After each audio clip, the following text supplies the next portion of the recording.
হরে কৃষ্ণ।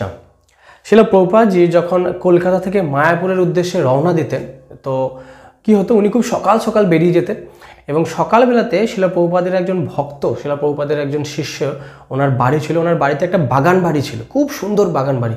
তো সেইটি শিল প্রভুপাদের খুব পছন্দের জায়গা ছিল। তো প্রভুপাদজি কী করতেন, সকাল সকাল কলকাতা থেকে বেরিয়ে গিয়ে উনি ওই মাঝপথে প্রাতর রাস যেটা হয়, ব্রেকফাস্ট, সেইটা ওই বাগানে করতেন। ওই বাগানটা শিল প্রভুপাদের খুব প্রিয় ছিল। তো যতবার উনি কলকাতা থেকে মায়াপুর উদ্দেশ্যে রওনা দিতেন, উনি সকাল সকাল বেরিয়ে ব্রেকফাস্টটা ওখানে করতেন। তো একবার কি হলো, শিল প্রভুপাদজি কলকাতা থেকে মায়াপুরের উদ্দেশ্যে যাচ্ছেন এবং প্রভুপাদের সাথে প্রভুপাদের একজন গুরু ভাই দামোদর দাস মহারাজ, তো উনিও ছিলেন এবং সেখানে ছিলেন হিজ হরিণের জয়পতাকা স্বামী গুরু মহারাজ এবং আরও এক দুজন প্রভুপাদের শিষ্য। তো প্রভুপাদ দেখলেন যে ওনার জানলার কাছে একটা কৃষ্ণ বলরামের ছবি ছিল, অর্থাৎ বলরাম কৃষ্ণের কাঁধে এইভাবে হাত দিয়ে রয়েছে। তো কৃষ্ণ বাঁশি বাজাচ্ছেন বা সামথিং এইজ, মানে বলরাম কৃষ্ণের কাঁধে হাত দিয়ে রয়েছে। তো প্রভুপাদজি সবাইকে দেখে বলেন, বলো তো এই কৃষ্ণ আর বলরামের মধ্যে কার বেশি শক্তি, কে বেশি, সবথেকে বেশি শক্তিশালী কে? যদিও দুজনাই তত্ত্বগতভাবে এক, কিন্তু যদিও সূক্ষ্ম বিচার করা হয় কার সবথেকে বেশি শক্তি। তো একজন ভক্ত বলেন, প্রভুপাদ বলরামের বেশি শক্তি হবে, কারণ বলরাম হচ্ছেন জ্যেষ্ঠ ভ্রাতা। তো এরকম করতে করতে প্রভু বলেন, না দেখো, বলরাম কৃষ্ণের কাঁধে ভর করে দাঁড়িয়ে রয়েছে, তার মানে কৃষ্ণ হচ্ছেন সবথেকে শক্তিশালী।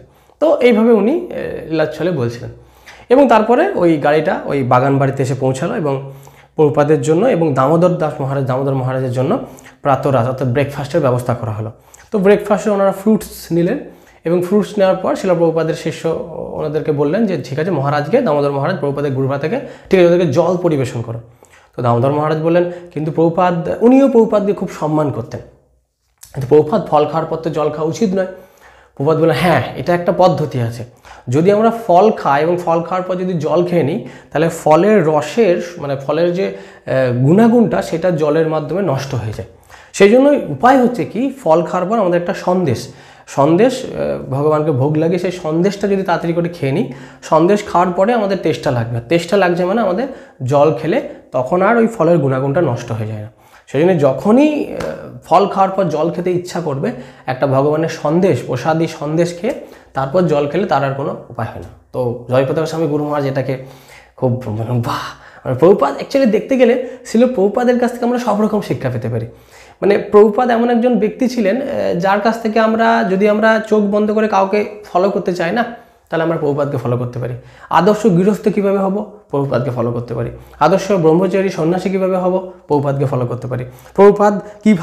প্রভুপাদের ডেলি লাইফটাকে ফলো করলে অটোমেটিক্যালি, আমরা অনেক সময় হয় না, প্রভুপাদ বারবার বলতেন বি আ কৃষ্ণ কনসিয়াস। তো প্রভুপাদ যে আমাদেরকে সবসময় কৃষ্ণ কনসিয়াস হতে বলেছেন। যদি আমরা কৃষ্ণ ভাবনাময় হয়, প্রভুপাদকে ফলো করতে হবে। আর প্রভুপাদেরকে যদি আমরা ফলো করি, আমরা অটোমেটিক্যালি হেলথ কনসিয়াস হয়ে যাবো। Health conscious in the sense, আমাকে হেলথ কনসিয়াস হতে হবে না, অটোমেটিক্যালি আমরা যদি প্রভুপাদের আদর্শে জীবনকে পরিচালিত করি অ্যাজ ইট ইজ, তাহলে আমরা অটোমেটিক্যালি, অর্থাৎ কৃষ্ণের প্রতি যদি আমরা পূর্ণ শরণাগতি নিই, বাকি সব কিছু আমাদের অটোমেটিক্যালি হয়ে যাবে। এবং শিল প্রভুপাদ আমাদেরকে যেগুলো শেখাচ্ছেন, সেগুলো যদি জীবনে পালন করি, তাহলে আমাদের আর কোনো কিছু চিন্তা করতে হবে না। তাহলে পূর্ণভাবে আমরা যদি কৃষ্ণ ভাবনাময় হয়, কৃষ্ণ যেহেতু পূর্ণ, তাই সমস্ত কিছু অটোমেটিক্যালি পূর্ণ হয়ে যাবে। এটা হচ্ছে শিল প্রভুপাদ অলরাউন্ডার ছিলেন। সেই জন্য আমাদের শিল প্রভুপাদের মোডটাকে বুঝে আমাদের জীবনে ধারণ করা উচিত। বর্তমানে ম্যাক্সিমাম ভক্ত আমরা প্রভুপাদকে ভুলে যাচ্ছি। প্রভুপাদের লেকচার, প্রভুপাদের এইগুলোতে ভিউয়ার্স খুব কম। তো এইটা আমাদের এটা আমাদের জন্য একটা খুব হতাশাব্যঞ্জক বিষয়। আমাদের প্রত্যেক দিন ডেলি টু ডে যেরকম আমরা খাবার খাই, যেরকম আমরা প্রসাদ পাই, যেরকম আমরা ষোলোমালা জপ করি, একটা জিনিস আমাদেরকে বাধ্যতামূলক করতে হবে, সেটা হচ্ছে ডেলি প্রভুপাদের লেকচার শ্রবণ, প্রভুপাদের গ্রন্থ অধ্যয়ন। যদি এইটা আমরা জীবনে ধারণ করতে পারি, তাহলে প্রভুপাদের প্রতি আদর্শ প্রভুপাদ অনুগামী আমরা হতে পারবো। জগৎগুরু শিল প্রভুপাদ কি জয়। হরে কৃষ্ণ।